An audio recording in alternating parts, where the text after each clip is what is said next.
Nathan Davis, year one as the UNH men's basketball head coach. Well, welcome first of all. And how is it settling in here? The clothes fit, the job seems to fit, and you're ready to go. Well, first off, thank you. It's very exciting to be here. It's a tremendous opportunity. I think that the transition has been going well. It's never perfect, but I'm really impressed with the way the guys are working, the way they're getting along. They seem to be excited about what we're doing, and I'm looking forward to seeing how good we can become. It's been a while in your career since you've been the new guy. So how does that make you feel? Is it an opportunity?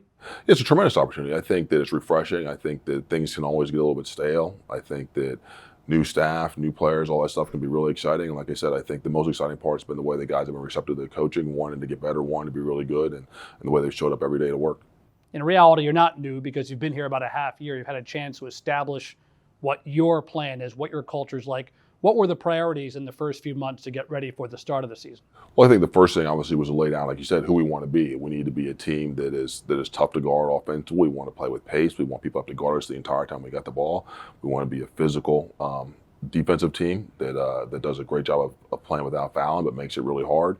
So we want to be a team that's just a challenge at both ends of the floor to play, and developing that base of communication, of playing together at both ends of the floor, understanding that the me is greater than the we.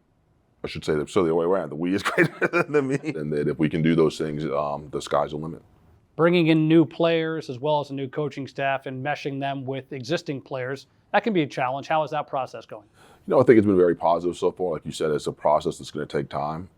Certainly, we're way ahead of where we were on day one, but it's still going to take time. You got you bring in 5 new players, but you've got 8 returners. They're all new as well because it's a different system. You got an entire new staff, and so spending time off the court, getting a chance to know each other on a personal level, so that the trust can be there for what we're doing on the court. How important is the locker room leadership for those players who were here, part of a transition, and now helping new players come into the program? Leadership's always really important. You can't be a successful team without great leadership. I think with the older guys we've had that. I think you can see a lot. Obviously, there was some adversity they went through, especially last year with the coaching change and the way they stuck together. I think it's a great reflection on the leadership and the way they think about each other. How about a few comments about the personnel? Who can we expect to see shining for the Wildcat basketball team this year? Hopefully, at some point, everybody. Ideally, everybody would step in, but obviously, you got to start with Clarence Daniels as one of the few returning All-League players, first-team All-League players. He's a tremendously talented young man. He can score at all 3 levels. He's worked really hard on his footwork and his shooting and all that stuff, so he can keep getting better. But he's a guy I think could be in for a big year. How about America East as a whole? I mean, here you are getting set for a new league, and there are expectations. UNH men's basketball is expected to be right there near the top, and that's why you came here, is to compete to win a championship. No doubt about it. We want to compete year in, year out. It's not easy.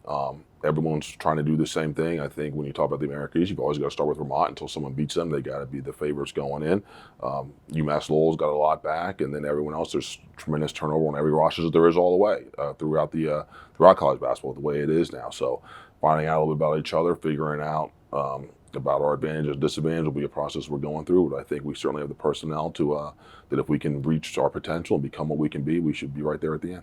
And backing up a little bit, the non-conference schedule starts off, and no better way to get going than against a brand new coach at Syracuse on a Monday night in November. Can you talk a little bit about what that opportunity will be like for your program? It's a tremendous opportunity. I think anytime you get to play in a place, I don't know what they call it now. For me, in my age, it's always a Carrier Dome. So I'm going to keep hearing the Carrier Dome, but it's one of the iconic buildings in college basketball. So for having a chance to go up there for the first time with the University of Hampshire's never been there before, and get a chance to do that with our fans and our team will be exciting.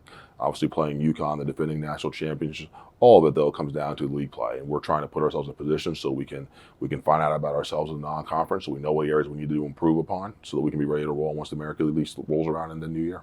Coach, thanks for your time. Best of luck this season. You're welcome. Thank you.